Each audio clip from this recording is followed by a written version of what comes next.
It's 6 a.m. on a Tuesday. I can hear the garbage truck lumbering down the street like a hungry metal beast. I'm standing in my kitchen, staring at a trash bag that has achieved sentience and is currently leaking a fluid that I'm 90% sure is banned by the Geneva Convention. I missed the pickup, again. The smell is no longer a scent. It's a physical entity that wants to claim my security deposit. I'm done with the bin. I'm done with the bags. I decided that if the city won't take my trash, I'll give it to the only thing in the universe that never says no to a snack. I'm installing a microscopic black hole under my sink. I call it the Void-O-Matic 5000. Now, physics, who is currently wearing a lead apron and sweating profusely, tried to tell me that keeping a singularity next to the dishwasher is negligent. I told him that his face is negligent. To make this work, we had to compress the mass of a small mountain into something the size of a single atom. This gives us an event horizon just large enough to swallow a banana peel, but not so large that it eats the mortgage papers. It's the ultimate kitchen upgrade. No more smells, no more bags, just a tiny, silent point of infinite hunger. The first test was glorious. I dropped a half-eaten pizza box into the intake. As it approached the singularity, I got my first lesson in spaghettification. The pizza box didn't just fall, it was stretched.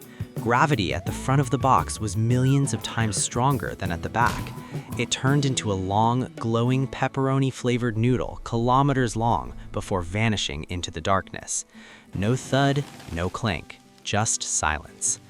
I spent the next hour throwing everything away. Old mail, spaghettified.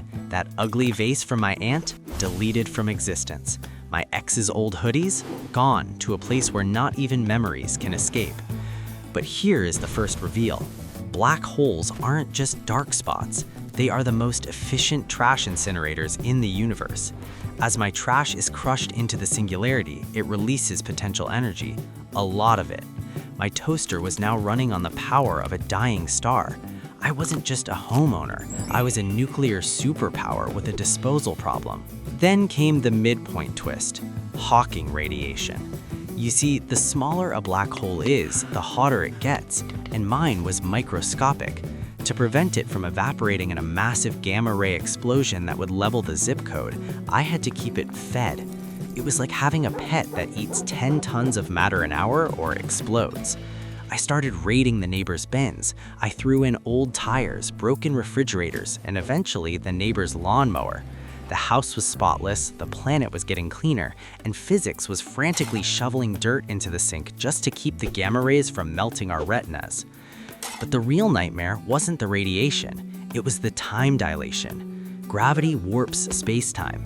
Because I was standing so close to a mountain-sized mass compressed into an atom, my now wasn't the world's now. I spent 10 minutes scrubbing the sink, making sure the event horizon was clean. I felt great, I felt productive, but when I finally looked out the window, the sun was moving across the sky like a strobe light. Trees were growing and dying in seconds. The mailman was a blur of motion. While I was saving time on chores, the universe was moving on without me.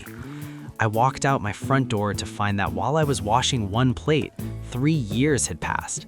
My lawn was a jungle. My car was a rusted husk. My perfect solution had placed me in a time bubble of my own making. But then I looked at my phone, or what was left of the cellular network. My taxes? Irrelevant. The government that wanted them had gone through 2 elections and a minor coup while I was rinsing a fork. My debt? The collection agencies had literally given up and marked me as legally deceased due to space-time anomaly. The final result? I'm the only man on Earth with a kitchen that is 100% sterile and a life that is 100% debt-free. I've beaten the system by literally stepping out of it.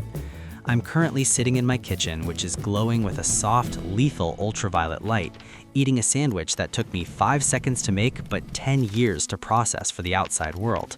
I have no trash, no bills, and no neighbors left to complain about the smell. I'm just a man, his physics buddy, at a tiny point of infinite darkness that used to be a mountain.